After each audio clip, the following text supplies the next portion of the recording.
We are so live. We're not live. We are so live for this 149th episode of the Thunder Pop podcast. It's the Thunder Pop show. We're live. I'm Steven Presley, and sitting virtually next to me, coming to me remotely from the East Coast, from Geek News Now, the YouTube, I call you YouTube creator, YouTube moderator, YouTube producer for Geek News Now, and also his own YouTube channel, Chris Cassidy, sitting next to me. That's right. The one and only Chris Cassidy coming to me for this show. Very excited. We're talking something we've talked a lot about this year because there's been a lot of things related to it to talk about, and that's Marvel, MCU. Oh, here you go, Chris. There they are. There they are. That's what I was like. Oh, come on! You're not gonna get Give it up. a fake applause from my buttons. And then, so coming up on Thunder Pop. Oh, coming up on this episode of Thunder Pop, we're gonna be talking about Phase 4 Marvel theories, and we're gonna go wild. I mean, we're gonna go for the most clickbaitiest Marvel theories that we can conjure up. We'll just make shit up as we go along. Geeks gone wild. It's going to be exactly as Geeks Gone Wild. So Mephisto. Oh, yeah, shoot those Mephistos like all over the place. Be going over the head. Get hit in the face with Mephistos. It's going to be a Mephisto for 60 minutes, all over the place. And it'll be fun. Yeah, and we'll have a Thunder Take, which is also going to be MCU centric. And if you think I'm reading this off my phone that's on the table, you are correct. Because we don't have those, prompters. Teleprompter. We're not that fancy yet. But yeah, our opening will be a question I'm going to ask for Chris Cassidy, a hard question about Marvel with the Black Widow movie that came out a couple of weeks back. Already been a couple of weeks, right? It was a week before last. I want to ask you the hard question. If Marvel shot themselves in the foot with saturation that week, because it was also the same week as the Loki finale. So I'm going to ask you a question in the Thunder Take about that. Is that we're happening right now, or is that to come? That's just to come. Okay. All right. And then we'll have our usual tropes, agree or disagree. We got a Henry Cavill DC EU question for you DC folks. We'll throw you a bone. And also for your Warner Brothers people, we're going to throw you a bone. We're going to ask a Space Jam question, agree or disagree. And then we got a serious question about piracy. Matey, I got some shows on my server for you. We're going to talk. I got some friends that are going to be not so happy about that joke, but that's What's that? I said avast. Anyway. Yes. Exactly. Thoughts and advice. We'll tackle Jackass, and I'm not calling Chris a jackass. I'm not calling myself a jackass. That's first, actually. I think every other stream I've been on, usually. Well, maybe we'll get there. People call me a jackass.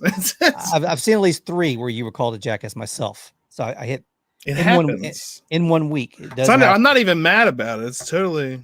I think you get mad if it doesn't happen. Sure. Yeah. And then we got already comment from Facebook user, says YouTube sensation. Woo! Facebook user. Yes. Love it.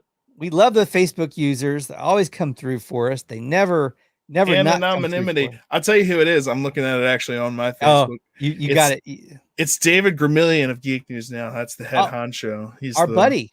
The leader and friend of the show, I would imagine. If I am, he's been Chris. He's way more professional than I am too. So it's good to have on your Rolodex, David Gramillion of Geek News Now. It's a place to go. If you're in the geek media spectrum, he is a great person to have in your Rolodex. He will help you out. Facebook user also coming through for us on this comment. Steven, better than Elvis Presley. Digging the new studio, bro. How can I score one of those Thunder Pop lids? It's from Jamie. Righteous. Oh, Jamie. Yeah, Jamie. Well, this is a great opportunity before we do our open for me to do a little shameless plug, or not so shameless plug. You were asking about the lid, with the Thunder Pop logo. it just so happens that the Thunderpop store is now live and has been live for a bit. And I'll show you the store. I'll pull that up. Opera tab. Okay, here you go. Yeah, there you go. There it is. It's the Thunderpop shop is now live. Shop, Thunderpop shop. And in the Thunderpop shop, you can get this lid there, 5-panel camper, and coming in various colors. And also, we have some pop culture mashups, including Pee Wee Hogan. And the brand new, just dropped last week. This is one I'm pretty excited about. Also, is the new Jack Black Widow shirt. Oh, Is now in the Thunderpop shop. Jack Black Widow. I saw that. Jack Black Widow. So yeah, come by the shop and check it out. Oh, by the way, there's a flash sale on Jack Black Widow right now. It's only $19 in the Thunderpop shop. I think that's what the next Black Widow is supposed to look like after. That's that's the sequel that the they're comments, talking about. She's like, I don't like how much this character was sexualized. And it's like, well, you know what we do? We just put Jack Black in it and sexualize that. It's just that, yeah. Did you ever see the Jack Black he did a few months back during the Falcon and Winter Soldier, and he did his own little Captain America? Crazy. No, I didn't see that. I'll have to look that up. Look that Jack Black Captain America. Oh, and then he does a Hulk. He did like 2 or 3 Marvel characters. Ironically, did not do Black Widow. It would have gone the best with his name. But yeah, the sequel, they said they would do sequels without Scarlett Johansson, possible somebody else in the shoes of Black Widow. I mean, they obviously set up her sister as a possibility there. I thought they obviously set up Jack Black. And Jack Black. Well, no, it's going to be a team up. You could have more than Black Widow. You could have the 2 of them in there. Well, you could have it in mystery. You could do it like they did with the Falcon and Winter Soldier, where you could have her and Jack Black in there, and then we find out later at the end of the limited series who the next Black Widow is going to be. It's unveiled. Sure, a mini series. A surprise. Yeah, we'll do a little mini series. Yeah, we'll do an entire show where actually overall not that much actually happens, but it sets you up for something else later. And that thing that's coming later is actually, it's pretty cool. And some things happen, but what that does is set you up for something later. And what's that thing is pretty cool. But what that thing is actually doing is setting you up for something. A minute. Exactly. That's exactly what's happening. That's exactly what's going on here. Chris Cassidy, it's a multiverse of madness. I don't think you're a detective, but I think you might be a detective because you sniffed that one out. I've identified how they're like, we can make money hand over fist. It's a good plan. They make the money on the movies. Look, if you keep giving me something every week that I get that's movie grade, because even if the story has things to be lacked, and we can discuss different things about that later, about Loki and WandaVision especially, it's kind of like Lost in that, like, you started out with a premise and now I've got more questions than when the show began. Same thing with both of those. Falcon and Winter Soldier didn't suffer from it as much, but definitely at the end of Loki, I was like, well, that was neat. I like those actors, but this was all just setting up the next thing. You could have started the next thing here. This could have been the first scene of the, and I don't know, but we just, we're happy. Just, we want to get our hit. Give us more. Yeah, absolutely. More Marvel, please, Kevin Feige. I host a show called MCU Mondays every Monday night on Geek News Now. What we do is we talk about the MCU. So trust me, I'm right there with you. But that's another thing that people need to be able to understand is I can express disappointment about one aspect of the show, and that's not me saying the show is terrible. Yeah, it was me just saying I thought the story had something that was lacking a little something. To also be fair, this is the first one they've given a full-on confirmation of a season 2. So true. You know, with like WandaVision, we don't know if they're gonna pick that up or where that's gonna go.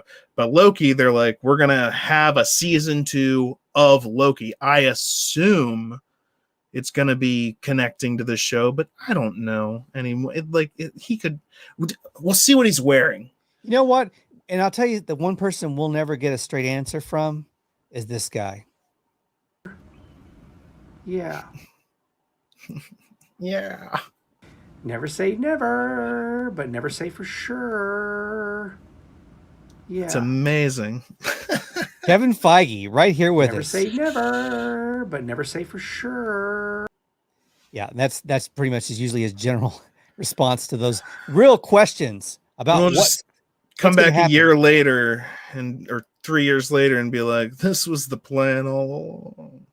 Oh. No, we saw that this pissed people off, and so we deliberately went out. Now, the thing is, though, at least he's willing, or they're willing to like listen to the complaints and then try and make those corrections on different things, like the Mandarin. Yeah. And like it seems like they're going to be doing with the Ralph Boner situation from WandaVision, the Pietro thing.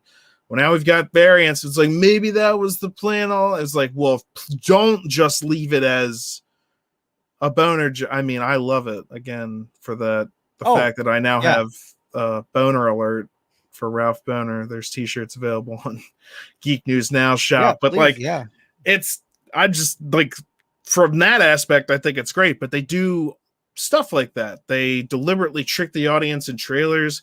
Like there was a scene of Loki in a throne room that was never in the show. There was the Endgame or Infinity War trailer where you had the Hulk running in Wakanda, and then they literally admitted they're like, we shot that so that we could put it in the trailers to mislead people. And it's like, yes, that is how Machiavellian is that? To shoot stuff offensive. It's pretty offensive, actually. I'm actually pretty mad about this. It's one thing when reshoots are done and they actually change the movie. Like that happened with Rogue One. If you saw the trailers for Rogue One, you saw like a TIE fighter and like her running across the beach with stuff. And it was like, and then the ending was totally because they did last minute reshoots and changed the ending of the movie. That's one thing. With Infinity War, they were like, we shot that to put in the trailer to trick the audience. Well, it's like, oh. And we have the internet as much to blame for that as anything else, and people like us that are there they're trying to break the code before it comes out and make our own assessments, which is what we're going to do right after we roll this opening. We're going to do just that on Marvel. We're going to have a little opening here. I love it. Come on, open it. I know you're here. Where you at? I'm finding you. Where you at? I'm trying. I have too many things on here. God, what do I do? Too many things on my. Where's the big red button? Where's that at? Okay, here it is. Smash it.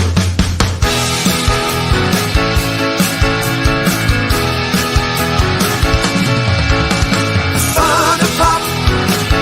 It's time for Thunder Pop.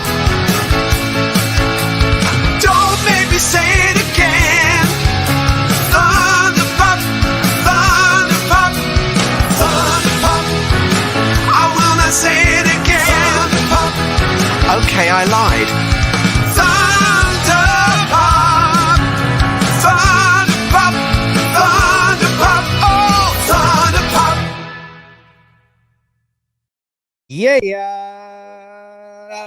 Here we are for the Thunder Pop Show. I'm Steven Presley, Chris Cassidy from Geek News Now. And it's a Vase production. It's a Vase production. Popping off. Absolutely. Already we've got this place hot, warmed up, and ready to go. Thunder popping off. The thunder popping off. I like that. I'm going to figure out a way to use that now. I love that. I'm using it. Okay. By the way, you've got exactly. That's our whole business. By the way, speaking of using stuff of other people's, you posted my favorite Marvel meme of the last month that came out after. Yeah, I think it's your meme. Show me. Let me show you this. This was hilarious. Oh yeah, here it is. This is your meme, right? Did you invent that meme? I don't see it yet. Oh wait, there. No, you know what? I didn't. But you posted it. I did share it. Yes.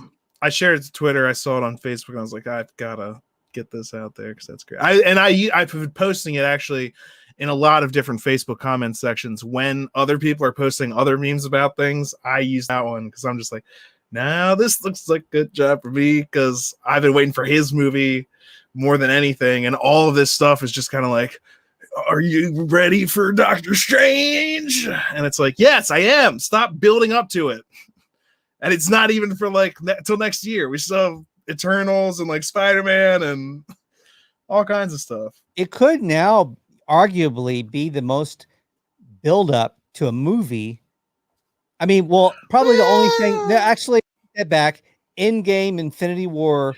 They were doing Thanos for a minute, like, and when I say minute, I obviously mean to exaggerate that for a very long time. They were building that up for I don't know, almost how many years? Basically since the beginning. Well, yeah, I mean, they didn't actually say Thanos until I guess he was in that one end credit scene where he just like, and he smiled or whatever.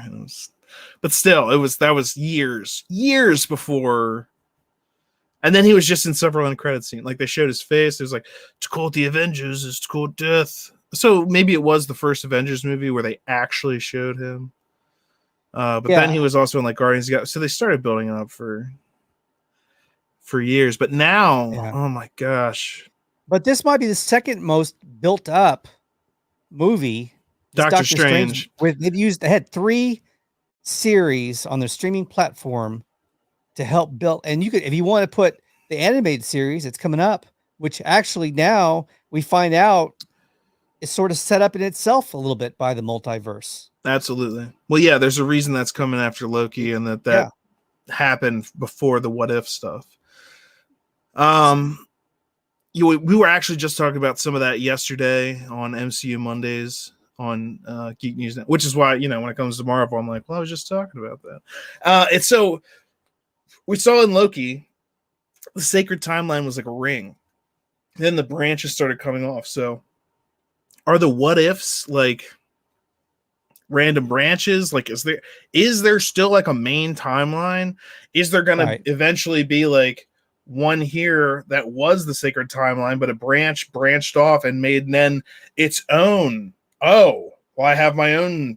And now there's the sacred timeline, which was really just the timeline that one Kang, which was He Who Remains, was keeping pruned. So are you going to have multiple different versions of that because there's multiple different versions of him, and you've let the thing that they have laid it out. If there's one thing they've done in Loki is they've laid out there's going to be a multiversal war, and oh my gosh, Doctor Strange, multiverse of madness.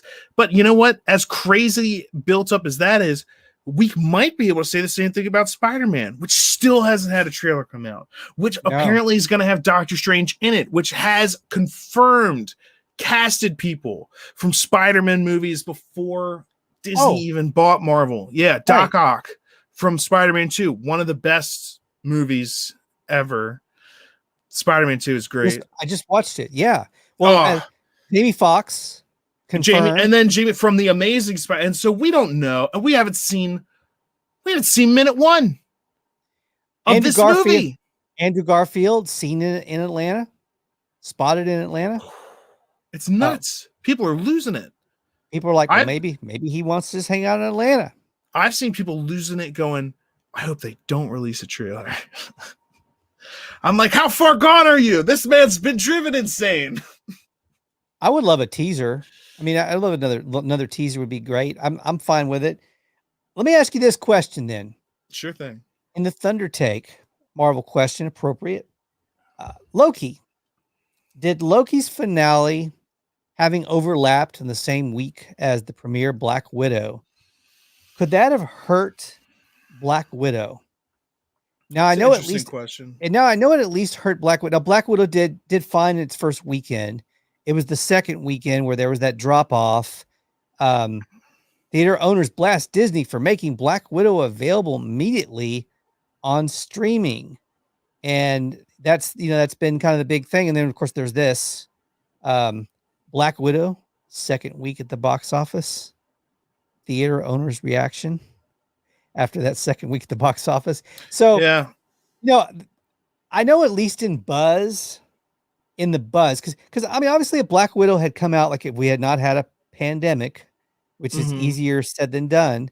And Black Widow had come out as it was supposed to, which I believe was May of 2020 when it was originally scheduled. Well, that's a huge part of it. That would have gotten so much buzz over the Black Widow movie in May of 2020 that I'm sure it would have been the biggest thing going for that month in all media. So, so for it to have had to wait a year and then some months, almost going on a year and a half, if you think about it, then overlapping with probably the most hyped Marvel show of the 3 that came out this year. It's easily probably one of the most anticipated, the last of the 3 live actions. Then having to share the week of that finale, I mean, it had to get in the way of the buzz. Well, I think that they were actually trying to do what they could for it, since, like you said, it did get pushed back. It wasn't coming out, and this movie, the Black Widow movie, my opinion, and a lot of other people's opinion, it was already coming out too late. Like, the original release date for this movie was several years too late. This movie should have been made back in like phase 2. It's a good point. Or like, So A, this already was coming out too late. B, now that she's already dead, it's like, what? And what do I care? And when you know that they can push it back that far, this far, they've literally had shows come out that were scheduled to come out afterward. So you know it's not going to have an impact. It's just going to be for Black Widow. How big was this movie ever going to be? This isn't like the next Star Wars. This isn't the next MCU movie. It's not. It's, if you're a fan of Black Widow, you want to see it. So what did you think was going to happen? Everyone who's been waiting so long for this movie went and got it and saw it, and boom, that weekend, yes, the first time it's out, I'm going to go, yes, I went to see it. Oh, of course. I love Black Widow. Boom. Okay, great. Now, how good was the movie? Are you going to go back, see it again? Are you going to go and talk to people after having seen this movie and be like, let's go see it? I saw it. You got to come with me and come to the because like that's how you go to. That's how things like that's how I do Star Wars. I might stream it. I might stream it again. Sure. Like down the road. I love David Harbour. And was the actress Pugh? Her last name's Pugh. I loved her in this. I think she was great. I think it's Florence. That maybe Florence Pugh. Yeah. Loved her. Thought she was fabulous. It's fun. Hey, my favorite character, by the way, Ray Winstone. He plays the bad guy. As soon as I saw this movie, I made a supercut of the movie King Arthur for Bors. He plays the character Bors because I saw this movie and I was just like, oh, you know what's great? King Arthur. And that's not a compliment to Black Widow, by the way. Is that when I saw it, I was like, you know what's a great movie?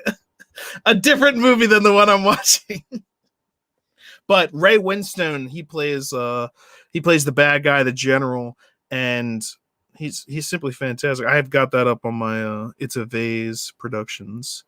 There's a supercut of pretty much most of his scenes from the movie King Arthur, because I think that's also a great movie that's underrated. 2004, that one came out. So, do you think out of fear they undersold the strengths of this movie in the marketing, because out of fear of maybe scaring? Remember the whole story we did your podcast It's a Vase about how that one article said it was going to make was it men scream? Like Squeam is what they said. Yeah, squeamish to do with that. And I think they actually even, that was the title that they used for Twitter, but it was different in the article itself. But still, they mentioned that. And I watched the whole movie. I didn't at any point, I wasn't like, oh no. Like, I mean, I felt like it was undersold. I felt like it was undersold. It was a mistake to undersell it. I'm saying if you're claiming it's that, because it's not, I don't think it is. Yeah. Yeah. I think it could have been exciting to promote the amount of estrogen in this movie, the female power. That's what I'm trying to say. The female power in this movie was so good and so strong, more than Captain Marvel, in my opinion. More than Wonder Woman 84. Stoic Russian demeanor gave me so much more to work with than Captain Marvel's. Yeah, absolutely. It had something. Take that how you will. Yeah, the Russians gave me more emotion. Oh my gosh. And there was fun. The irony of that, right? Well, there's a reason. Yeah, it's good stuff. But yeah, it's good stuff. I would say which is higher, like Black Widow or Captain Marvel. I'd say Black Widow. Oh yeah. And Black Widow probably should have come out in the Captain Marvel slot. It deserved it. It deserved to. And then because she's about to die, give her movie before she becomes basically irrelevant. Now that Loki's come out, and there's millions of timelines. Apparently, none of that even meant crap anyway. Oh, we're using the soul stones as paperweights. Good. It made it by that point. Black Widow was just like a little side, like fun. Who cares about her now? Like, for real, you chumped out before Ant-Man and Quantumania figures out, but apparently things are going to get much worse. It had as much after that whole like multiverse explosion in the finale of Loki. It had as much meaning as those kitty Spider-Man cartoons that my son watches. They have the kitty Marvel cartoon. Oh, sure. He watches those. It's about the same level now.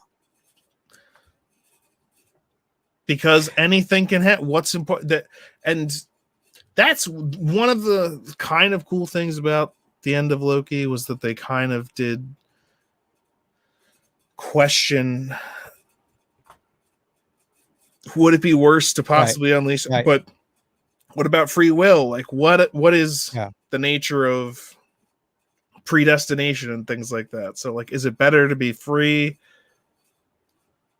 with that much more chaos or whatever, or is it better to be controlled by like the devil you know versus devil you don't? So there's some good stuff. There's a philosophical show from the beginning to the end. What did you see? It's philosophical. Philosophically. He was a Roman, I believe. No, Greek. Anyway, it's a guy in a purple suit running the candy factory. I mean, it's Willy Wonka. It's there's actually a great, if you go to my Twitter, I've got one of them leaning exactly the same, like crazy guy in a purple suit just watching people like, oh yeah, it's wonderful. But we'll see with the multiverse. I think the question was originally about Black Widow, and so I'm going to try and run back to that real fast. Okay. But so Black Widow and its turnout, like, again, everyone that wanted to see that movie saw it as soon as they could. Yeah. Nobody else cared. The drop off was bound to be huge, and it's not like necessarily Disney's fault. Would theaters do better if streaming didn't exist? If they couldn't, yes, the theaters would have done better. That would be the only place to see it. And COVID's still a little bit there too. COVID's still a factor too. I mean, the streaming and the COVID. But there's some people. Disney doesn't give a crap. There's some people. Whatever theaters will continue to exist, and they'll get the money from the streaming. And Disney is going to keep making movies and keep making profits no matter what. So the strong theaters will survive, and then maybe they'll just have their own theaters. All you can see is Disney movies. That's all you can see when you go to these theaters. They don't carry anything else. That's most of the movies. We look forward to this? That's most of the movies now anyway. Or Disney and it is basically they were already again, this is stuff that was in play and like being played out before COVID. Like I remember during the Star Wars, the original when the sequels came out, we were talking about like they have to have a certain amount of screens showing the movie. That's the deal they made with Disney, and a certain amount of the profits, more than ever, a higher percentage than ever, had to go back to that. And that was before they had the ability to like put it online. Yeah. And now they can just say, oh, well, you get it from us, you put it online, boom. We'll talk about that more later in the show because I'm going to ask you a piracy question. And then we'll get into the piracy end of this all. Avast! Exactly. Are you going to watch this movie for free or not? Are you ready, kids? Are you going to give me $7 to set up to fix up your Fire Stick with tons of shows? What a fun. Anyway, go on. Piracy of art. Oh, type of piracy. I am the captain now. Wait. What? Marvel. phase 4 now. I want to get into phase 4 theories with you. Phase 4 theories. And man, Fantastic Four. let's just go out. Let's just go like, yeah, Fantastic Four. We know that's happening. Here's some from our friends at Reddit that are always willing to provide some of the clickbaitiest of the clickbait. Sure. For us to show you. Rumor. Is it a rumor or is it something you just came up with that you thought sounded good? Be honest. Oh, yeah. It's a rumor. And always, Chris, take it with a grain of salt. I've got so much salt right here. I'm actually not kidding because I was eating some popcorn and he's literally got salt. So take it. He literally can take it with a grain of salt. Got some salt. Or he can give you a grain of salt. Here's some long list of actors that Marvel is allegedly, take it with a grain of salt, interested in for future movies. Give me one name that you know is on that list. I know you can give me 2 names that you know that's on that. It's a long list. Who Marvel's interested in for future movies? Yeah. Keanu Reeves. Oh, yeah, that's there. Yeah, Keanu Reeves is there. I think he's actually one of the least likely gets, if you ask me, of the people on this list. Yeah, They've got Adam Warlock to cast, so there have been rumors about that for years, but I think some of the plans changed back in the day. I think they introduced that earlier than they. I mean, whenever Adam Warlock shows up, I mean, that was at the end of Guardians of the Galaxy 2, I guess. So that was a couple years ago now. Yeah. I mean, it's getting there. It's getting there.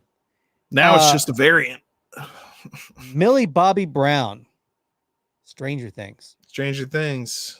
I could see that happening. Probably not right now. Probably not soon, but probably later.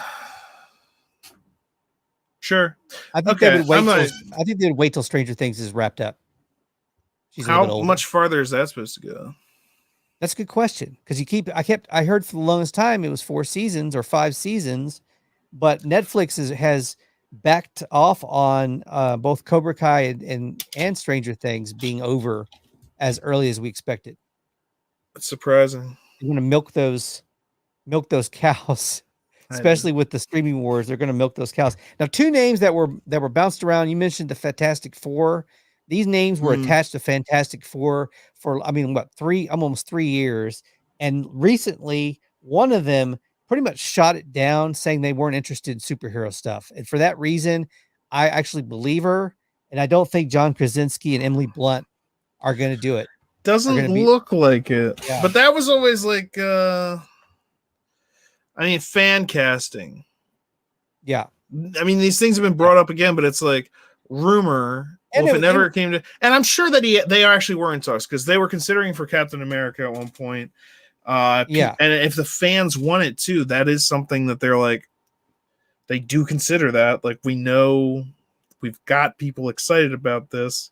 They will give us their money to see this. We give them what they want. That's kind of partially the goal. I mean, I know you're supposed to, it's about the story and we got to blah, blah, blah. It's like, well, you're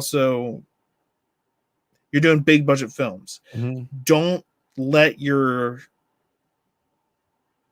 we need to tell this particular and the source material will be damned or this be damned, because it doesn't always work out. Like the Mandarin with Iron Man and how they did the fake out with that back in the day. And now even with the current ones, the rings in the comics, each ring did something spectacular and different. And every one of the 10 rings had its own special power. It was like having all 10 different crazy superpowers that made that guy a crazy. In the new trailers, now maybe I'm wrong, but it just looks like he wears all the rings, or whoever has the rings gets to shoot their either blue or orange energy, depending on whatever color their energy is. They get to shoot that better if they. And I'm like, that is such a reduction. And maybe that's we don't even know the full. At the end of the movie, they're going to be like, we don't even know the full power of these rings. But I'm like, well, if that's true, the Mandarin should have them because he should be the one who uncovered. Because I mean, he used to fight Iron Man and then team up with Iron Man when the crazy dragon race that actually spawned those rings or whatever woke up after millennia and started terrorizing people. It was like, all right, Iron Man, I might have these rings and you might be Iron Man and we might be enemies, but we don't want the crazy dragon people to take over. And they were like, okay, yeah. And then after that, they'd be enemies again. But still, like, there's a lot more to this guy. The rings, they were actual, like, the forearm thing, like, it's neat. If they want to change it to being on the forearm, that kind of rings, look, that even makes more sense to me based on the fact that they were meant for giant dragons and, like, their fingers would be better, so, like, bigger. So it'd make, that part makes sense, but don't just make it like generic. I've got 10 rings. I've got 10 rings worth of power. No. Make the one be able to make you move shadows. Make the other one make you put people into a crazy fugue dream state. The other one can basically give you Green Lantern's powers. There's another one and then he's got 10. He's got all these different fireballs. Oh man, it just seems like if all they can do is just shoot energy, it's a huge reduction. Speaking of energy, and this is a big leap.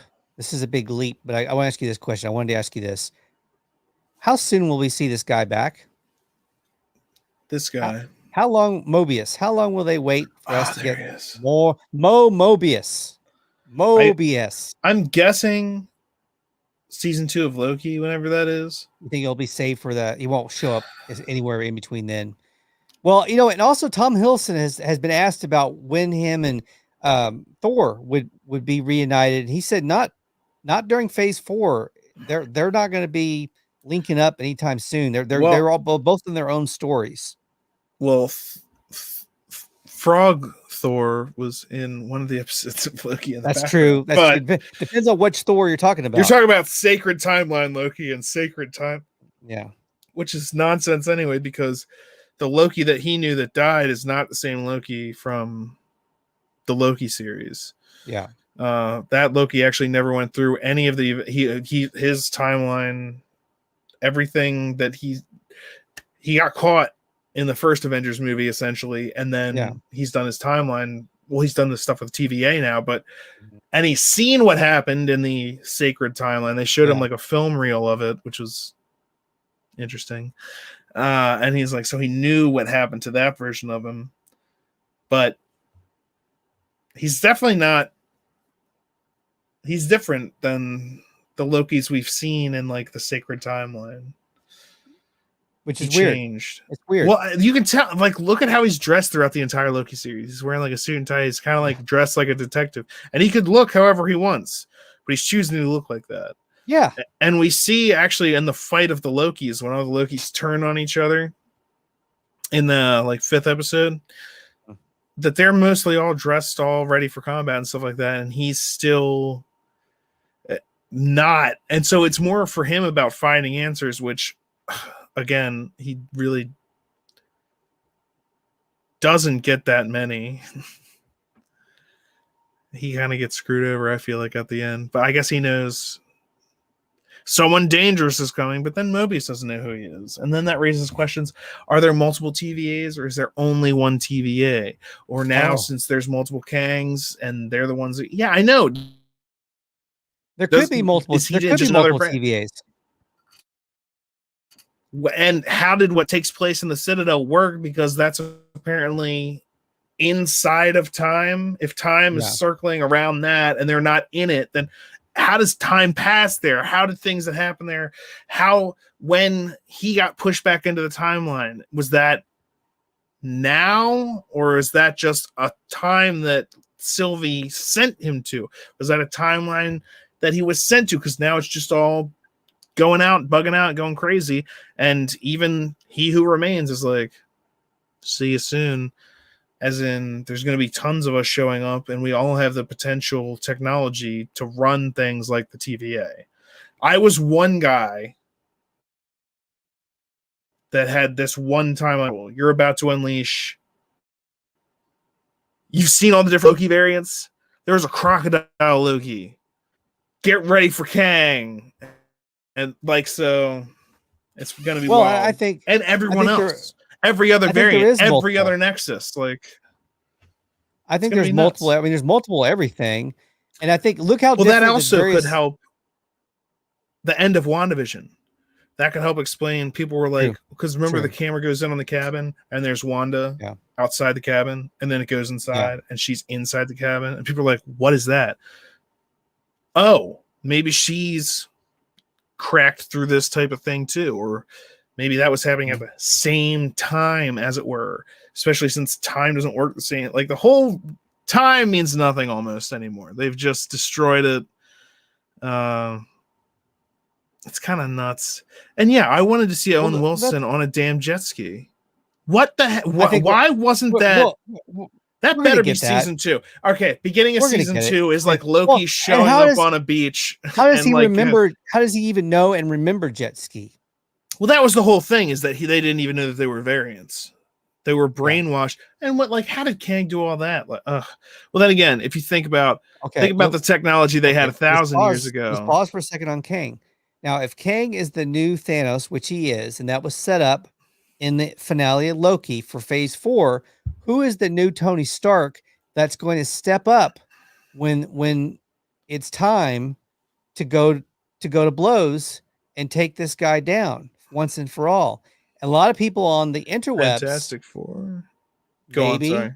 Well, X-Men or Wanda, Deadpool. Wanda herself, Scarlet Witch, because who else has the power to take on someone so ominous? Well, who even knows? I mean, I don't know what direction they're going to end up going with it, because how many times are they going to have to defeat this guy? Oh god, well, yeah. How many different variants are we going to see? And defeat various versions of them, because they'll take down a couple of them really quick, the easy ones. But then the one that is going to be the big one, that's the one that's going to be hanging in there for a while. Well, how soon do you think we're going to see mutants?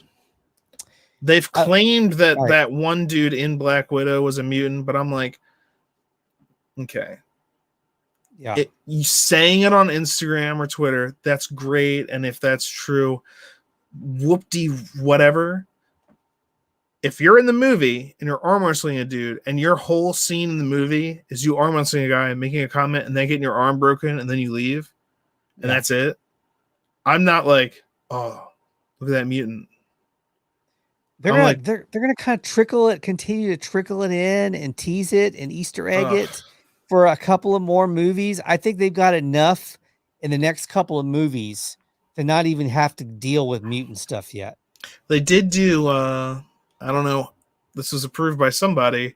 Deadpool reacted to Ryan Reynolds' trailer for Free Guy with Taika Waititi, who's also in the movie, but Taika Waititi was Korg and he was Deadpool, and so that was Korg and Deadpool, even though that's Ryan Reynolds and Taika Waititi, who are both in the movie. And so it's like, I'm like you. I hope that's good. I'm like you. I really am hoping that's going to be really good. Oh, I'm sure it's going to be a fun time. Ryan Reynolds. Yeah. You're going to enjoy the film. I've yet to see a movie of his that I was just like, at least I enjoy whatever he's doing for the most part. Wasn't he supposed to do that? I heard a while back he was going to do a Clue movie, based on the board game. Oh, Clue? That he had the rights to Clue. I'm not sure. I know he bought a soccer team with Mac from It's Always Sunny in Philadelphia. Oh, really? Okay. Yeah. That's another thing that they've been doing. There's going to be there's going to be a reality TV show about it too. I was just going to say, I wish they would do a reality show. No, that's happening. Oh, follow him on Twitter, dude. Gratification. He's first of all just hilarious. Oh, they do a great advertisement for it, because it's I think it's a Welsh team, and so him and Mac, so Ryan Reynolds and Mac from It's Always Sunny in Philadelphia, do a commercial where basically they talk, and then this lady translates it into Welsh, but she says different things than what they say, and I probably got the language wrong or something like that, but it's I think it's Welsh. It's kind of the trendy thing now, actors buying soccer teams. Because here in our town, here in Austin, my town, Matthew McConaughey now owns a soccer team here in Austin, the Austin FC. All right. Exactly. He's part owner of that soccer team. In fact, he showed up for the opener and did a whole thing where he ran out of the field and did a kind of one of the. It's not living its best life. Oh, it's a good thing. All right. Yeah, he did one of those. He came out in the colors of the team, like a full suit in the green. That was the colors of the team, and did like he has his bongo drums. He shows up, he comes out in the middle of the field, plays the bongo drums in a green suit. And I think he might have been barefoot the whole time. Trying to do Green Man. Well, there's barefoot callback to his Matthew McConaughey in a green suit playing the bongo drums to introduce the team that he bought with his money. It's like, clearly money is being distributed correctly. Future governor of Texas, exactly. Future governor of Texas, allegedly. Oh my God. Well, if Arnold Schwarzenegger can do it. True. Why not any other actor ever? Because people are dumb. A lot of people are dumb, and those people vote. No, I'm just kidding. Oh man, the people that elect our officials are dumb. It's like, what? You don't vote? It's like, well, no wonder your person's not getting elected. It's like, quite a few of them. There's quite a few that are. Debbie says, can't go wrong with Ryan. Debbie Barton and Debbie there. Ryan Debbie just likes to see him take his shirt off though. I have no doubt. I'm sure I like to see it too, but yeah, that's a whole other thing. Yeah. No, I just know Debbie and well, I'll tell you this about Ryan Reynolds. I mean, there is a guy who's him and probably Chris Hemsworth, very consistent about staying on top of their game as far as being in shape. When you look at Ben Affleck is a guy who is only in shape when he needs to be in shape. But when he needs to be in shape, I would be. He really gets in shape. Like when he needs to he's going to be in the Flash movie, returning as Batman. I guarantee you he's going to be like roided out in that movie. That was part of the problem actually when they did the reshoots, the original reshoots for the Justice League movie. I'm not talking about the Zack Snyder. I'm talking about the Joss Whedon reshoots. The scenes where he was in the reshoots, he's not in shape. Yeah. And so you can see like it's just like, okay, this was originally shot by Zack, and then he's not. Well, then it looks different. That's when they have to go on to one of those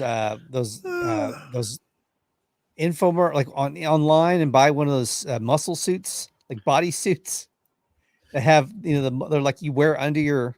You couldn't count on CGI to save it. Not in that movie. They botched so much CGI. It's like, what year was it when you were doing this? You couldn't make a human lip, because they had to digitally remove, because apparently they needed that scene. They needed that scene of Superman talking to those two kids. Yeah. Like, we this is essential. Let's do whatever that was. And then the whole ending fight thing with like the sphere and all that stuff was just like, ooh, woof. They should have just had the stand-in that was the Superman. How was this last minute? They should have just had the stand-in from Shazam that was Superman in that last scene and just shot him from the back. Or they could have superimposed Henry Cavill's face onto that guy for that one scene. It's crazy to me that they're still like advancing their expanded universe, like the DCEU, or they're like, hey, look, remember how we flopped a movie and then we did a re-thing, and now it's like, it truly is one of the most Jekyll and Hyde universes in movie history. You have no idea what you're gonna get. Have no idea what you're gonna get, because even with Wonder Woman, for me, Wonder Woman 2017. I know you didn't agree so much on my criticism of 1984, but 2017 Wonder Woman I thought was really solid. I totally agreed with you. Okay, you're on. So we agreed. Yeah, Wonder Woman 1984, long drawn out, not well written, kind of crap compared to The original, which is great. I love the original. The second one, the original's great. Ooh, so rough. There are things to like about it, but more bad than good. It was lovely to see Pedro Pascal with that helmet on, but again, it was way too long. Why was that movie so long? If there's a trend, Shazam 2 will suck, Aquaman 2 will suck, but the third Wonder Woman will be brilliant and will get nominated for Oscars. I don't know if it's worth it to keep that trend going. I think they should just try and make better movies. It's just, that's just not the every other movie kind of formula that they're going for right now. We've got a guarantee, but guys, I'm just thinking maybe instead of going screw up, decent movie, screw up, decent movie, we just try and make a good movie. We try our best, every time, and it's like, no. The investors aren't feeling it. Steve Mnuchin's an executive producer on this movie, and he says, I just want to return on my investment. So make back as much money as we spent. I got a good movie for you, or it could be a good series of movies for Phase 4, The Dark Avengers. The Dark Avengers.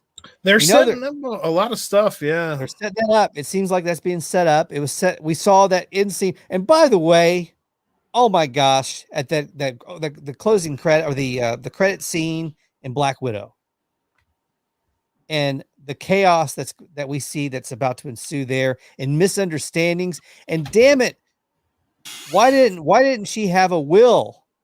Black Widow, if she had a will, her last thoughts, her last wishes to be passed on to her sister would have been to not go after Hawkeye. He's our friend. Well, because then we wouldn't the script. Then we wouldn't have a chance for this wonderful miscommunication. And it's also just to help promote the Hawkeye show, which isn't even totally about Clive Barton. Although there is a wonderful part in the trailer. It's like a snapshot of him beating someone up, and I slowed it down. I freeze framed it, and he's fighting an old grandma. And I was like, this has got to be... Now, when that came out, I was just thinking it's got to be... what are those things that can change the shape-shifting aliens? Well, that was in Captain Marvel too, wasn't there? Something it was those things. Yeah. Well, that was those. Yeah. That's what I'm talking about. Those aliens, and that's where Nick Fury currently is up on a spaceship. They were impersonating him actually during Spider-Man: Far From Home. Right. So the Skrulls. Boom. Skrulls. And they were in the end of WandaVision. So there's, that Secret Invasion that's coming up. Phase 4 Theories. I can't wait for Armor Wars. I swear to God, if they don't get Justin Hammer back. Iron Man 2. Everyone, I don't know, a lot of people apparently hate that movie. I think it's a fantastic film. I mean, not fantastic, but I love Sam Rockwell, and it's a great Sam Rockwell film. Yeah. It's a great. And it's Robert Downey Jr. and Don Cheadle coming in for the first time. One of my favorite scenes is when they walk into the courtroom and we see him for the first time taking the place of Terrence Howard. And they actually address it like kind of in the film because like Tootie walks up to him and he's like, oh, hey, I didn't know you were going to be here. And he's like, look, it's me. I'm here. Deal with it. And it's like, all right. And then they just got him like, that was so, because it's a different actor playing the same, Debbie Barton says Kree. She's always there to lend a hand on the names. Well, no, the Kree are the blue aliens. They're not the shapeshifters, though. It's the Skrulls. Yeah, the Skrulls for the shapeshifters. Do you think they would go as wild as on the multiverse stuff on the variants? Could they even use that as a way to explain Ed Norton in the Hulk movie? Could that end up? Could Ed Norton show up in a cameo? And that's the problem. Oh, I mean, yeah, if they wanted to, they can do anything they want. But the thing is, that Hulk, that wasn't a different Hulk. Like that, just because in that instance, it's the same Hulk.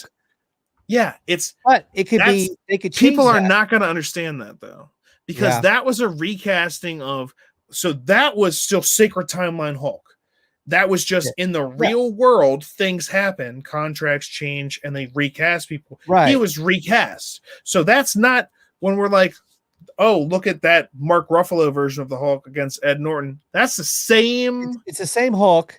But they could change it. They could twist it and change it and say, oh, no, that was a different Hulk. Well, I wouldn't be surprised. They do stuff like that all the time, and it would be a cop out, and it would be stupid because then you're changing the sacred timeline apparently, because that's what that was. But it's the same thing as also in Iron Man 2 when that kid has like the Iron Man mask on and he points up at the robot that's about to kill him, and then Iron Man shows up. He's like, "Great job, kid." And then later, someone was like, "Was that Spider-Man?" And they're like, "Yeah, sure, it was Spider-Man." It's like, they didn't write that in as like, let's have a kid wearing that's actually Peter Parker underneath that. No, they wrote it as kid with an Iron Man mask because it's an Iron Man movie and they're there to see Iron Man and he's doing Iron Man stuff. But a fan said a thing and you were like, we can use that. So you rolled with it. Like it's that. They're good with that though. They love doing that. I'm kind of frustrated when they do stuff like that because it's almost like taking credit for happenstance stuff. It's like, look at what we did. It's like, you didn't do that though. It happened, but you don't act like you planned it. Okay. Like I could tell that was not like, okay, years later we'll reveal that that's Peter Parker. It's Mm-hmm. Never say never, but never say for sure. Oh, I'm gonna. That's a variant of Kevin Feige, by the way. It's not the actual real universe. Kevin. It's not the real Kevin Feige. He doesn't talk the Kevin Feige from our universe. He doesn't talk that way. I don't think he sounds like Doctor. I don't think he sounds like Dr. Evil. I gotta say, I certainly hope like the next show or whatever gives us an easier way to talk about this stuff, other than having to say variant, sacred timeline, blah blah blah. Like I gotta say, DC has an advantage there. They're like, this is Earth 1, this is Earth 2. True. They simplified it with the naming of stuff. Earth well, can you really call it Earth? Because that's not being fair to other planets. It's like, where do you live? Where's your entire existence space? Welcome to Earth. Like, let me introduce you to Will Smith. He'll punch you in the face, and then I'll say, welcome to Earth. Deal with it. This is Earth. It's like, well, what if the other planets get offended? It's like, what? Go live there then and be offended with it. What? Is this a real question that we're asking? Apparently, yes. But yeah, no, it's just Earth Prime. What? Earth Prime? It thinks it's better than all the rest. Yeah, it is. That's the one where if you blow up that one, all the other ones die. Owlman told us that. And if you can't accept that, maybe you shouldn't read comics. Or watch comics, or like, this is what a lot of people are going to have to deal with the what if stuff. That's partially why I think they did WandaVision and Loki, to just help introduce the general public that's now getting into this stuff. Right. That's like, look, you're going to have to understand a little bit more about multiversal theory if we're going to go any farther. We need to help set this up for you guys. We're setting the table. Okay. And that's kind of what it was. Like Loki, WandaVision was like setting the table for like some badass crazy stuff to happen. So like Marvel rumors in your face. In your face. Marvel rumors in your face. In your sorry, I had to say it again. Face. Let's go for the low-hanging fruit. The most we've kind of touched on this earlier. The most delicious fruit. Tobey Maguire, exactly. This is delicious. Tobey Maguire within reach. And Andrew Garfield. It's happening. We know it's happening, don't we? It's the worst kept secret in Hollywood. Sure seems like it's happening. I mean, I've seen more Rick rolls of this like people saying, "Oh, look, the trailer came out," and using it to Rick roll that I think of anything else ever. Like it's because I'll never believe it.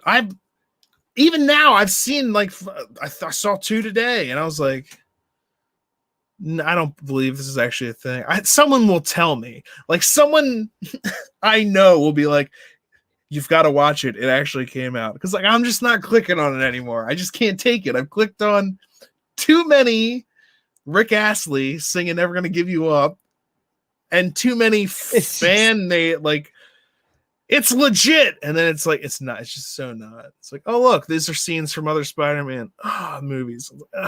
Not that I don't love editing and all that kind of stuff, but don't tell me that it's the trailer that we've been agonizing over for years. You know, that's Rick Astley's got a good sense of humor about the whole Rick roll thing. In fact, he's made never gonna give.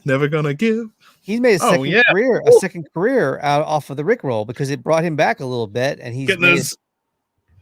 I mean, I was gonna say getting those residuals of people clicking on the Rick roll. Exactly. Rick Astley, if you're listening, and I know you're not, but if you know Rick Astley and you can get in his ear, tell him he needs to dress up in a Spider-Man suit and put the mask on and make a fake trailer where he takes the mask off and starts singing the song. That would go viral. I don't know. We get 50 million views. What he's looking like nowadays. He actually aged really well. The last time I saw him, I mean, I don't know about COVID. Maybe he stayed home and ate for a year, like some of us, like I did, and maybe he put on 300 pounds. But the last time I saw him, he actually aged really well. In fact, there's a video of him a few years ago where he showed up and he jammed and sang with the Foo Fighters on stage. Oh, what? That's awesome. I'll have to check that out because I swear to God, and stuff. Yeah, I feel like the only time I've ever seen him is from that video. That's the only image that. Well, and if you think about it, he looked like he was about 9 years old when he recorded. And that, yeah. So now that he's so like funny, 50 something, looks like he's 30.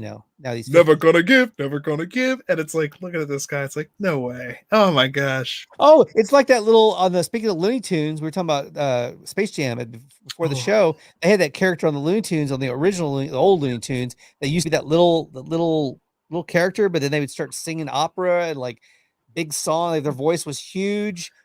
That was any Looney Tune fan. Debbie, do you know this character's name? You know what I'm talking about? What was it? Tweety Bird? Was it Tweety that would start singing and be like, "Hello, my lady, hello, my lady." It would be like this huge voice. Hello, my lady. Yeah, exactly. It was that. Hello, my darling. Hello, my. Well, that's the WB frog, man. It was the little WB frog. WB. That's Rick Astley. He reminded me of that Looney Tune character when he was singing, because he would start singing and have this huge voice, but it was just like this little redheaded dude. Yeah, he doesn't. You wouldn't expect it. Yeah, it was a little skinny guy. Okay, so Tobey Maguire, Andrew Garfield, probably, and the rumor is that Tobey Maguire will show up also in the multiverse of madness as well. Even there, anything can happen there. And believe me, we're throwing the net out far. We're going for the clickbaitiest of the baitiest rumors, and that's one of the rumors is that we've already got like several different Doctor Stranges coming together. The very few things we do know about Spider-Man is the suit that we've seen is from the action figure. The action figure has him also another time like using magic. So the Doctor Strange tie-in to Spider-Man seems to be kind of big, probably because it has to do with the stuff they set up in Loki and WandaVision, aka the multiverse. This stuff is connected. They're going to be going back to it. So No Way Home, a lot of people have been speculating, is that the villains have No Way Home somehow, like this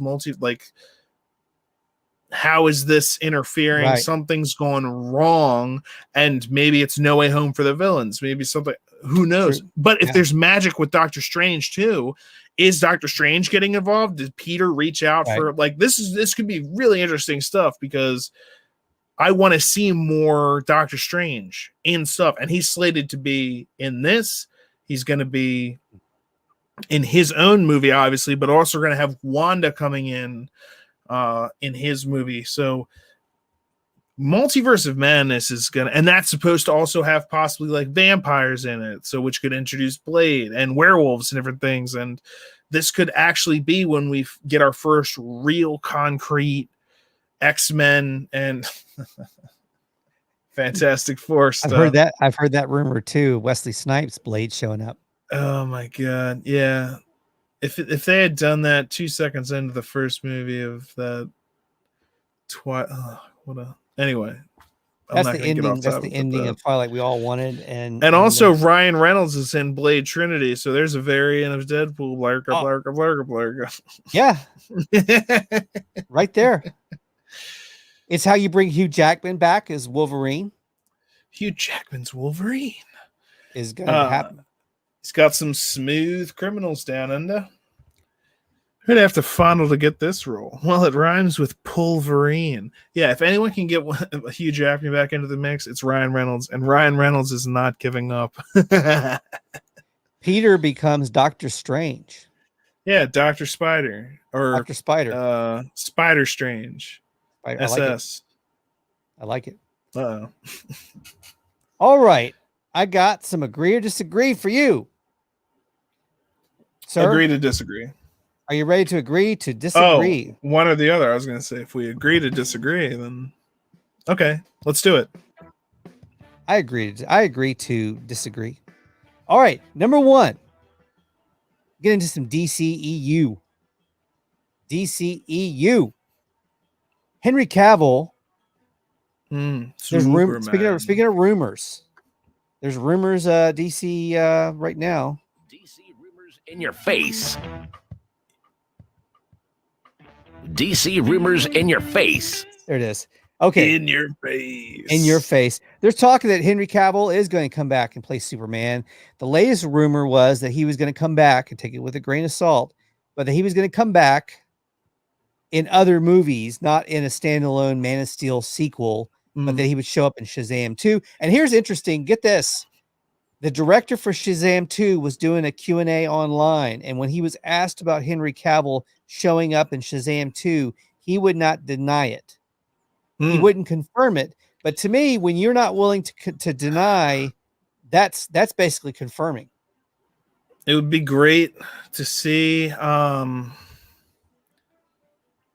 It would be great to see Henry Cavill as that Superman show up in Shazam, especially if they get The Rock as Black Adam.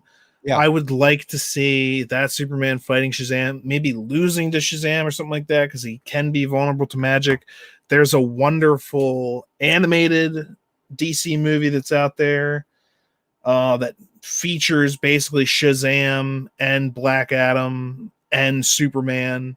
Yeah. And Superman's fighting Captain Marvel at one point, and they're fighting Black Adam at another point. It's just a really, and to see, I think there are things that, like, my goodness, I wish I could have seen Wolverine played by Hugh Jackman on the Avengers. Like, I wish that, you know, back in the day, the studios, or if that, you know, to throw all that contract and legalese and stuff out the window, and if I could have just seen the heroes, the team ups of, like, the mutants in there, the Fantastic Four in there with the Avengers when the Avengers teamed up, I would have loved to see that. And I would have loved to see Hugh Jackman do that, because he had already done such a good job as playing that character. So we'll never get to see that.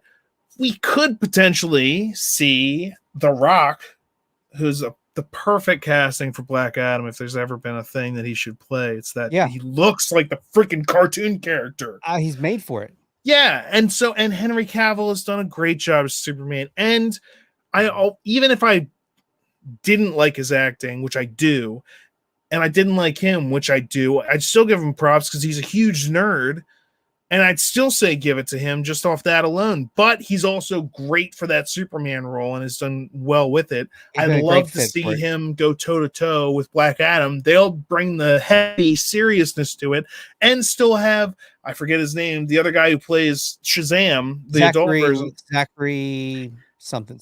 Yeah, he's fun. He's in, like, the show where he, like, was in he got programmed with, like, the moves of an assassin or whatever, or a spy. Yeah, that show. It was Chuck. Yeah, Chuck.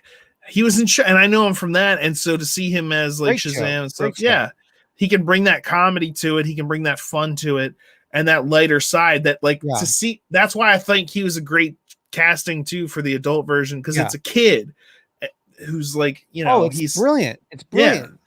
And that also is a great juxtaposition when you have other characters. Like, that's why I always love Captain Marvel in, like, Young Justice and other stuff like the Justice League, when he's there with the Justice League team and they're, like, adults doing all, like, adult serious things, and he's, like, kind of being a adolescent and kind of doing different things.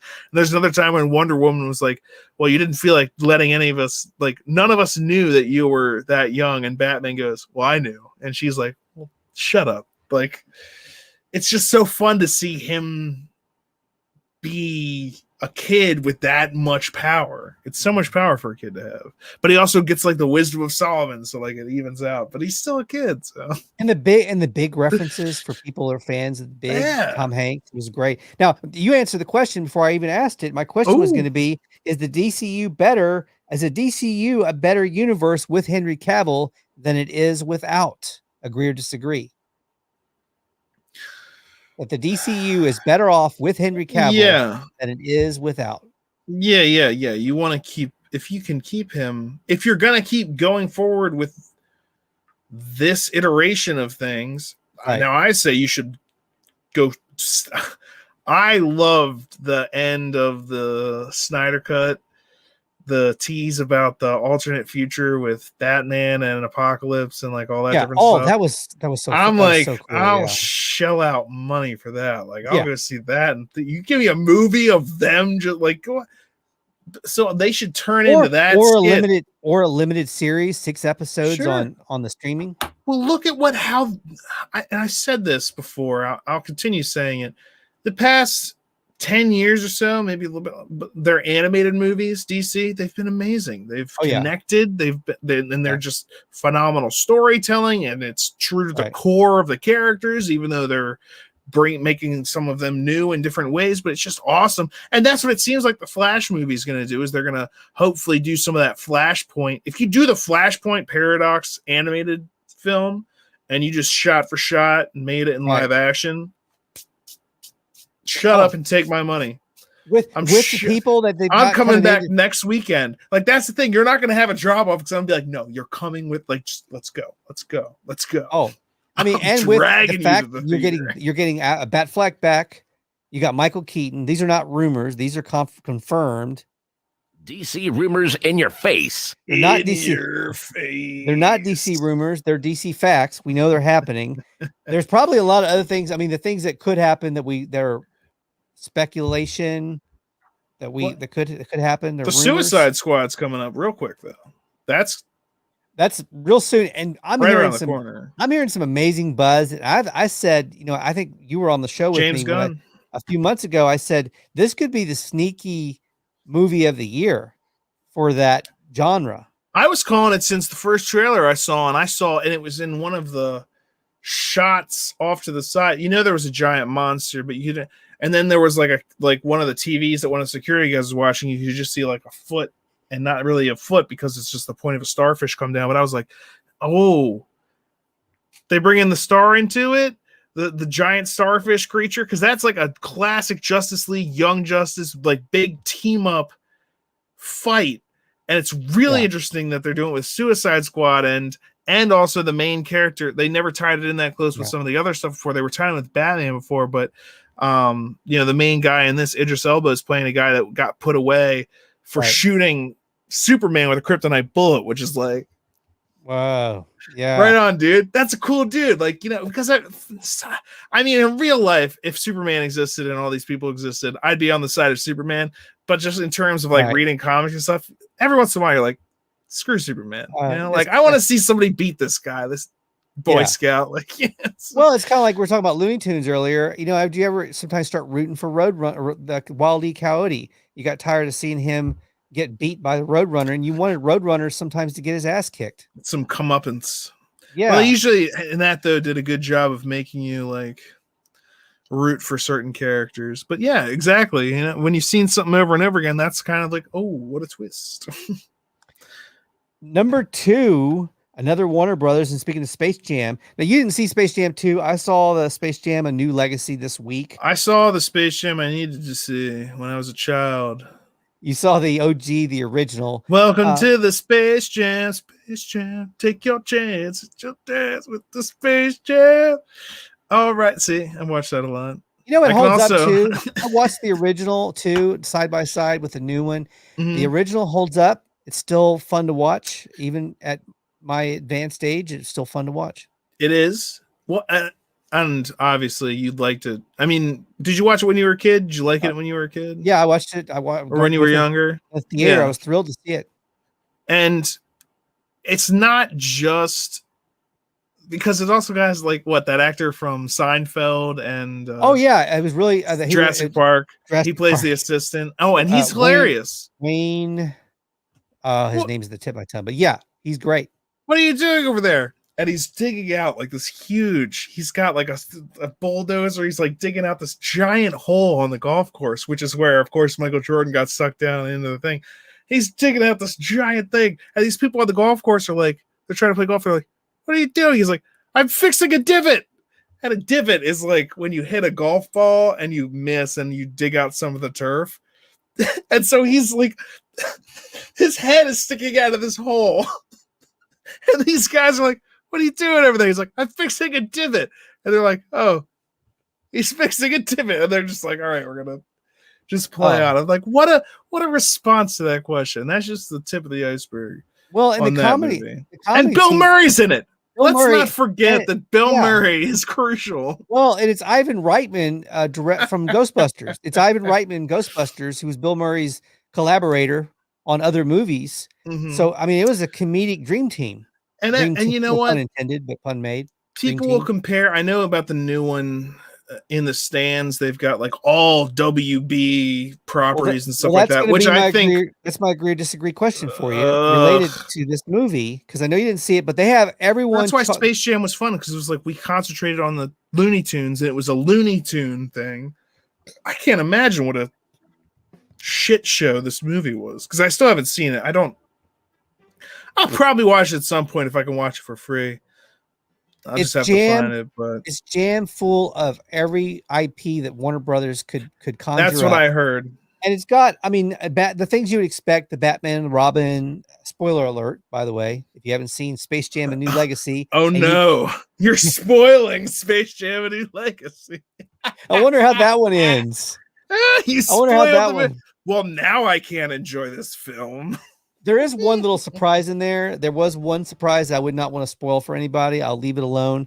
But here's my question. Even Austin Powers shows up for a quick second in this movie, okay? There's the Matrix stuff. Now, everybody, of course, obviously a lot of criticisms for this movie was, oh, it's just self-promoting for Warner Brothers' other IPs. But is it even a little bit more than just self-promoting their old IPs? Were they hoping to maybe reboot, like use Space Jam as a springboard to maybe revitalize a few of these old properties that have been kind of on the shelf for a while? And the one I'm thinking of specifically is Austin Powers. That was kind of a random thing to throw for it to show up in there. Do you think they're trying to use this movie to reboot some of these ones that have been really kind of shelved for a while? Well, it's pure promotional nonsense. So yes, I agree. Yes, I agree. That's what they're doing. I don't know specifically that they're going to be like, let's reboot Austin Powers, because that's very much like Mike Myers. Like 9 of the characters in those movies are just him and his humor. I love those movies. I was just rewatching some of them on Netflix. Hilarious. I mean, Will Ferrell's in there, Seth Green, obviously, who did Robot Chicken. You got a bunch of talent. And, it's brilliant. Rob Lowe. No, really hilarious. He plays the young version of number 2 in the second one. Yes. Heather Graham, absolutely. Knew it. Yes, they had Beyonce and Goldfinger. Beyonce and the third one, Goldfinger, and Fat Bastard. Oh my god. So, there's nothing like so. And that's the thing that I knew, because at the end game in Space Jam, the original, they had like all the Looney Tunes showed up. So it's like all the side characters, blah, blah. Right. So they're kind of doing the same thing here. It's like I know that they're like trying to go bigger. How can we go bigger? But it's also to promote like their streaming stuff. It's like, hey, just in case you were considering getting their HBO now, like look at all the stuff we've got on HBO. Well, just look at who's in the stands. And I'm like, they could have filmed a commercial for HBO Max at the same time, because they had everybody there that needed to have. We were making fun of that CBS, the Paramount Plus, the Paramount when they're climbing up the mountain, and I'm like, on your show, we were making fun of that. Ridiculous. And then because they brought in all these people, because it's not like this is a crossover of their shows. This is purely just them trying to say, look at the shows we have on Paramount. Yeah. Come here. That's what this movie is doing. And also, look, LeBron James. So we're trying to get basketball people into this too, even though, do they have a sports package? Oh, gosh. ESPN's over with Disney. So TNT's owned by the same company as Warner Brothers. So they had the TNT stuff in there too. With the music, the da-da-da-da-da-da, because they do the NBA on TNT. Yeah. So they had that stuff in there as well. By the way, too, I really liked LeBron James in his other role where when he did acting, like he was in that movie, the date movie, the comedy. I'm trying to think of the name of the movie. There are so many of those. I'm pretty sure one of them is actually called The Date Movie. So you're going to have to narrow that down. What was the movie he was in? He's in a movie where he plays himself, but he was brilliant in another movie where he plays himself, but Sure. they did a caricature of what LeBron James where he's really cheap and he makes his friends always pay for dinner when he goes out with them. Oh, in that? Or No, in this? not in Space Jam, but in this other movie, the one I'm thinking of. In this other movie, okay. So he plays LeBron James in another movie, and so he was great in that movie. Then he did Saturday Night Live, and he was great on Saturday Night Live. He's one of the rare athletes that really knocked it out of the park on Saturday Night Live as a guest host. But I thought at times he came off a little stiff in Space Jam, surprisingly. So I don't think they got out of, and it also could have been he's having to work with a lot more green screen stuff, which is very hard. Yeah. Especially even for a seasoned actor can sometimes be hard. But I tell you, hey, Michael Jordan did all that in the original with rougher mechanics, I have to assume, than they were working with now. Because he did a lot of that stuff was just him and then all the cartoons. Or maybe him and Bill Murray and all the cartoons. And that was back in the day. Like, if I was watching that on VHS, I guarantee you it was harder for them to do the special effects for that than it was for this movie. That's a good point. That's a good point. I don't know. It could have been the directing. I don't know. I thought a little bit more stiffer in this than he was in previous roles I'd seen him in. That I thought he was actually really natural.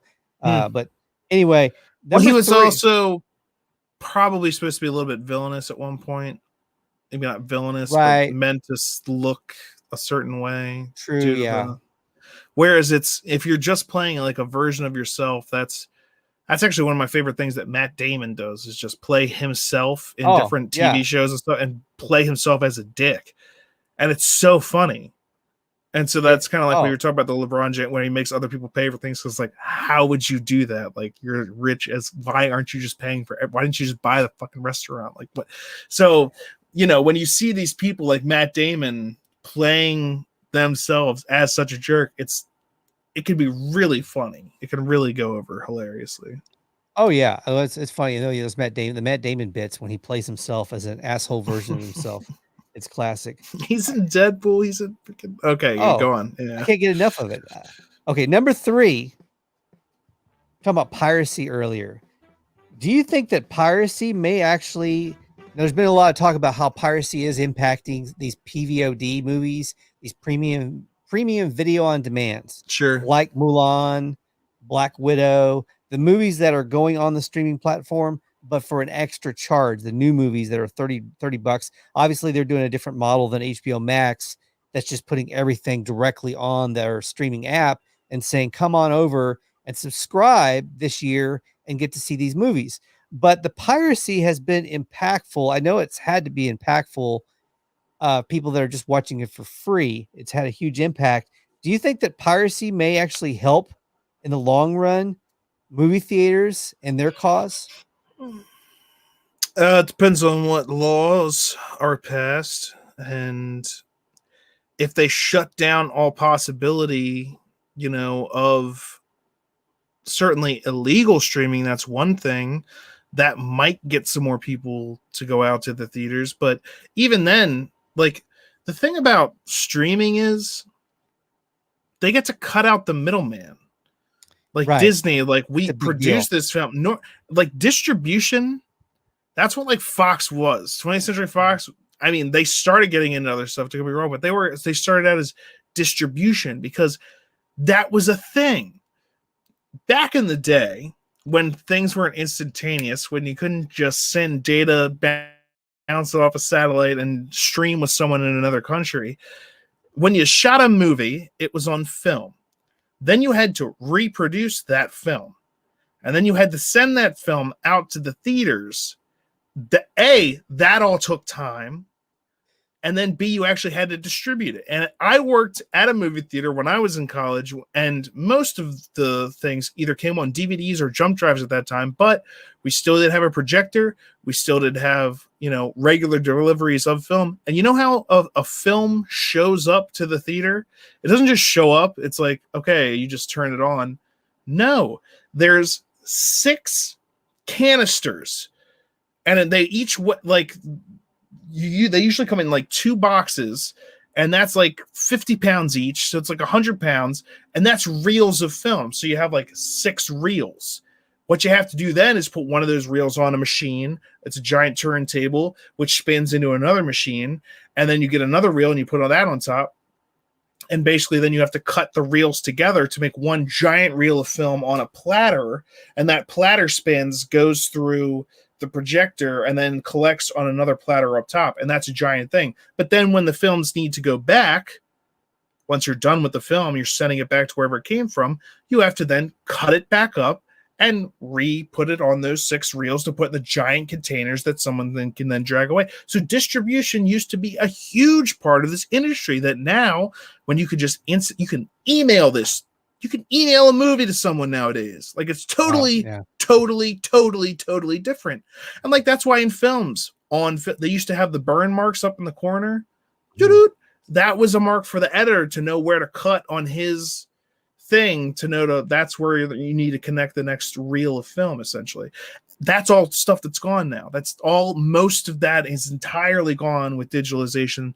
The only time you ever need that is if you're just putting something on film. That's the only way it can be watched. And even then, someone's going to digitally reproduce it so that anyone else that wants to watch it can just watch it on digital.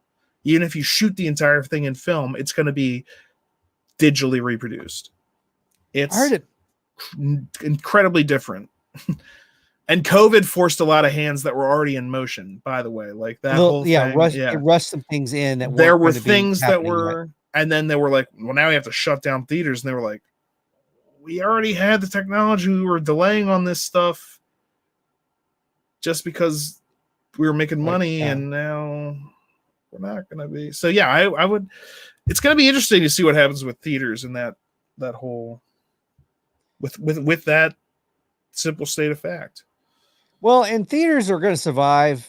I mean, in some capacity, because there's people that are always going to want to get away from their wives, their husbands, their roommates, boyfriend, girlfriend, kids. Their parents, and go just see something without having to deal with people in the household. Season 14 of It's Always Sunny in Philadelphia, they have a thing where they go see a preview for Thundergun 4, and they're like, you ruined the movie, and then they have like a background interview with it, and it's farcical.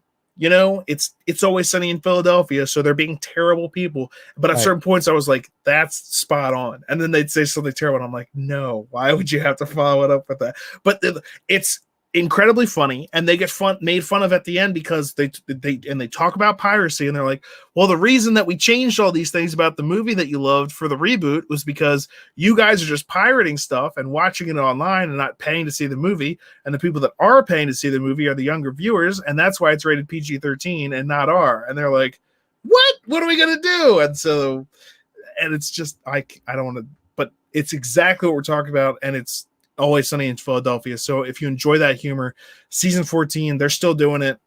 Yeah. Oh, fantastic. And it's just, it's so funny. Absolutely what we're talking about. It's a great cast too.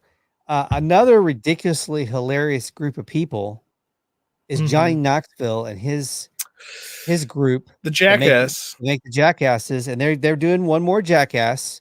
Even though the last one was supposed to be the last one, because they even did it in the last movie that was the Jackass 3D, they had a whole like closing credits where it was like the big goodbye, and they played the song Memories, and it was like a big. Well, they're coming back. They're doing a curtain call. I'm fine with it. They came back. They're doing another movie. They said this is truly it, and they are getting. I mean, they're getting up there in the age, and they said doing these stunts is not a good idea after you get over the age of a certain age, which they are. They're already past it. They're already past it. It's a paycheck. They're getting the last check out the door. But here's my question. Now, do you agree or disagree that they should do this? So this is, this is not agree or disagree. This is thoughts and advice. This is the thoughts and advice. I'm going to back up. The thoughts and advice for you right now, Chris Cassidy, and for you, it's not agree or disagree. You can tell when I'm getting late in the show. Maybe I'm too over the hill for this. Can't handle these wild and crazy stunts anymore. I can't handle these live streams anymore. I'm getting too. Hey, oh man, I've been there. I can't do it anymore, Chris Cassidy. But here's my question for you. I'm not questioning you. I'm just doing thoughts and advice. Thoughts and advice for me. Where's my energy drink? Okay, now here's the thing. There we go. I'm done. No, Jackass. Here's my pitch. Jackass comes back in 25 years. Probably be like when they start getting closer to like 78, 79 years old. Come back and they do the Jackass in the retirement home. Okay, you could do this either as a movie or you could do it as a limited series on Paramount Plus, I guess, if it's even still around, which I'm sure it won't be. It'll be something else by that time, but just do it. You come back, you do a series or you do a movie, and it's Jackass from the retirement home, and it's old, the old group, now seniors, doing all kinds of crazy senior stunts in a retirement home. Like one would be on a walker going across a slip and slide. I mean, I think we got a hit here, don't you think? I just think in 25 years. In 25 years. I feel like even this Jackass, I'm gonna be like more sad. I don't know, like it's already getting depressing. Why are you doing this? Yeah, if they come back and I'm just like, don't. Who enabled that? You're just. It's so close to bum fights. The whole premise of the show, by the way, you know. Well, what I read, by the way, did you ever see the bum fight guy on the clip of him on Dr. Phil? Yeah, and how he trolls Dr. Phil. When he shows up on Dr. Phil dressed like Dr. Phil. Dressed like Dr. Phil. Well, that's not appropriate. It's like, oh yeah, that was glorious. Go look for that. If you want to see something that's slightly uncomfortable, but also just look up bum fights Dr. Phil. Some of the best television. Hashtag it over the last. In fact, if I did like the best television moments, like an episode, we should do it sometime. We should do the best television moments of the last 30 years. That's on my list. That would be fun. Yeah, that's on my list. That'd be up there. I'd put that. That would add that. I mean, the Matt Damon on It's Always Sunny, or not. I mean, on Entourage. Entourage. Matt Damon Entourage. It's probably got to be on that list. But yeah, that Dr. Phil is gold. It's television gold. That guy, I don't even care for the bum fight show, but that guy's appearance on Dr. Phil, the guy's appearance on Dr. Phil is comedy gold. Absolutely. Yeah, you can disagree with everything he does outside. It's like, but for this, on this moment when he showed up on Dr. Phil like that, it was like, kudos. You know, I disagree with your bum fighting thing, but that was a good one. I mean, there's some of the best. Gotta give it to him. So you gotta give it to him. You know, I don't know if like some of the best comedians in the world have come up with something that genius on live television. I mean, you can give me Jack Black, Chris Tucker, Chris Rock. I don't know if any of them have ever come up with anything that much of comedy gold as that moment. So this is what I read about the Jackass is that they're actually going to acknowledge their age in the movie and make that part of this new movie, that they're middle-aged men that are a little bit kind of pushing it, trying to do these stunts. And that's going to be part of the joke. Well, like Johnny Knoxville's eyes come out of his socket more than once. Like his eyes come out. That was one of the, I don't know, one of the last movies he did where he flipped into a barn or whatever. And I can do that. Did you know that I could do that? No, I didn't. You want to see? I do it right here live. Wait, what? Flip into a barn or like pop your eyes out of your socket? No, I pop my eyes out. No, I can't watch. If you're serious, are you serious? Wait, no, I can't. I'm very much not serious. Oh God, I don't have serious. I don't have the stomach to do that. I thought you meant like completely, because I'm pretty sure his like. No, I know there are other people that could even do the other, and that's too much for me. Eyes, man. Yeah, I wouldn't even be able to stand putting my arm. Some people that can dislocate their arm, do their arm. But I remember, you go back and watch some of the Jackass. Like part of the reason it's fun is because, and maybe this is something you just learn more as you get older, is that like the older you get, the less able you are to recover from stuff. So here you go. Watching a bunch of, oh my gosh, this guy, he's gonna pop his eye out of his socket. I'm such a poser. I would never. Thunder pop right out of its socket. Yeah, it would be literal thunder and then pop. That's the end of the episode. And then I can't get it back in, and so I'm ending the show saying, "Everybody, I'll see you, Chris. Thank you for coming on. Thank you for coming on. I will be running to emergency." Thunder pop. Oh my gosh. Chris Cassidy, Geek News Now, and It's a Vape Productions. Thank you so much. Episode 149 or 150, somewhere in there. The Thunder Pop Show live. We'll be having our season finale next month. Stay tuned for that. Got some stuff planned for August. And then we'll take a little bit of a break, but still be doing stuff in between. Chris Cassidy, thank you so much again for joining me. And MCU Mondays, every Monday on the Geek News Now YouTube channel. You can catch this gentleman here with Debbie Barton and his other players doing MCU. And they're now, how soon before the animated series premieres in August? Very soon. It's coming out. Yeah, it's a week or it's about, I think, a week or two out. I just did the Loki episode last night. We talked all about it, and then I did this, and now I'm just like, I don't know. Yeah, you're ready for a Marvel fast, aren't you? A little bit of a Marvel break for a week or two. I'm cool with it if it's new. That's the thing, and also that it makes me want to go back and watch old stuff again. That's why I ended up watching Iron Man 2 again. I'm like, because now they can bring some of these people back. I want to see Sam Rockwell in Armor Wars, Hammer Dance. Oh, man, I'm gonna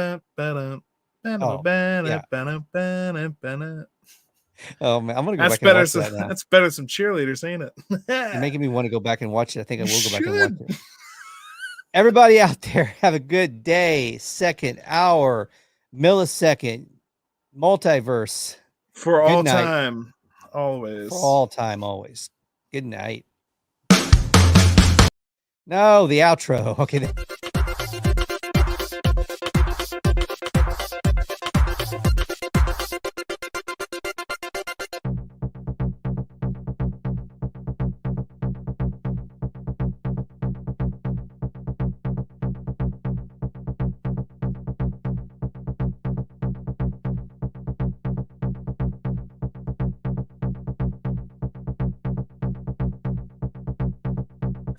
Thunderpop is a Hit the Bricks production.